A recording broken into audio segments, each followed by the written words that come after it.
안녕하십니까, 홍가스입니다. 자, 시험 전에 모의고사 응시 요령에 대해서 말씀드리도록 하겠습니다. 자, 조만간에 필기 시험을 보실 텐데요. 그 전에 과연 내가 얼만큼 학습을 했는지에 대한 자기평가에 대한 측면에서 모의고사 응시 요령을 하는 겁니다. 자, 모의고사 제가 블로그와 밴드에 1회부터 5회까지 총 모의고사 5회를 올려놨습니다. 5가지의 모의고사 유형을 맞춰서 여러분들이 풀어보시면 되는데요. 자, 모의고사를 볼 때 그냥 막연하게 시험을 봐서는 안 되겠습니다. 수험생들이 하도 질문을 하셔가지고 이렇게 올리게 됐습니다. 자, 첫 번째 모의고사 응시 요령 첫 번째 시작해 보겠습니다. 첫 번째는 여기 보시면은 문제 보시면은 자, 모의고사 응시해야 되느냐, 자, 모의고사를 응시해야 되느냐 아니면 그냥 보면 안 되느냐, 이런 문제입니다. 자, 응시를 하면 좋겠죠, 당연히.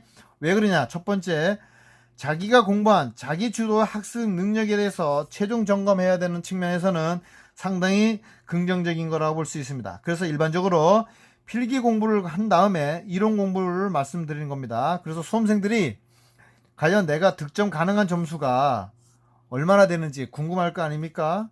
그 궁금한 것에 대해서 테스트를 해야 되기 때문에 모의고사는 중요하다고 볼 수 있습니다. 그래서 최종 점검용으로 자, 모의평가 시험을 한번 치러보는 것은 대단히 중요하다고 볼 수 있습니다. 자, 그러면 두 번째 질문 보겠습니다. 두 번째 질문. 자, 두 번째 질문은 자, 모의고사 응시 요령은 별도로 있느냐? 이런 겁니다. 당연히 요령이 있습니다. 자, 제가 1단계부터 자, 3단계까지 이렇게 써봤습니다. 첫 번째, 제일 중요한 겁니다. 시간을 준수하셔야 됩니다. 시간. 자, 모의고사 마찬가지로 실전에서 시험 시간은 60분입니다. 60분. 그래서 60분 문제 한 문제당 1분씩 되겠습니다.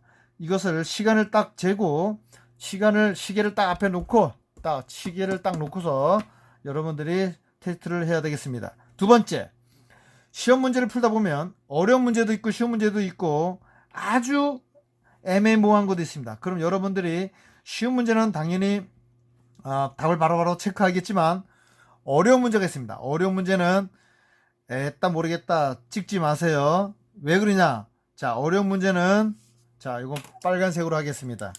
자, 어려운 문제는 절대 찍지 말 것. 답을 체크할 경우에 다시 그 문제를 또 체크하게 됩니다. 정답이면 모르는데 만약에 오답을 체크했다. 그러면 나중에 실전에서 오답 체크를 할 확률이 굉장히 높다고 볼 수 있습니다. 그러니까 정답 체크를 반드시 한 다음에 오답 노트 정리할 때 체크를 하셔야 된다, 이런 얘기입니다. 무슨 말이겠죠? 어려운 문제는 어차피 찍어야 돼. 찍은데 모의고사 시험 중에는 모의고사 중에는 절대 찍지 말라는 거. 절대 찍지 마세요. 자, 실전에 가서는 물론 한 55분 정도 지나서는 문제를 찍어야 되겠죠. 예, 그때는 찍어도 돼. 근데 이 모의고사 볼 때는 절대 찍지 마시고 오답 정리할 때 그때 정리해 주시기 바랍니다. 아시겠죠? 자, 이게 되게 중요한 겁니다. 되게 중요해요. 왜냐? 반복된 실수를 방지하기 목적이 있습니다. 반드시 그렇게 해 주시기 바랍니다. 마지막 세 번째 질문은 뭐냐면은 합격 여부는 모의고사 보면은 벌써 알 수 있느냐? 알 수 있습니다. 제가 이 모의고사 1회부터 5회까지 실어놨습니다. 이거를 쭉 풀어보시면은 제가 현장에서 강의할 때 보통 몇 개 정도 이상이면 합격을 하는 거를 제가 데이터를 분석을 통해서 알 수 있었어요. 그러니까 빅데이터 분석을 해놓은 거니까 38개 이상 맞으면 합격입니다. 모의고사 1회부터 5회까지 평균. 근데 36개가 합격이지 않습니까? 그러면 이항분포가 이렇게 보통 그래프가 이렇게 되면은 이항분포가 이렇게 됩니다. 그럼 보통 여기가 평균 60점이라고 보면은 보통 여기 플러스 마이너스 편차 2, 마이너스 2, 플러스 2. 그러니까 60점이니까 60,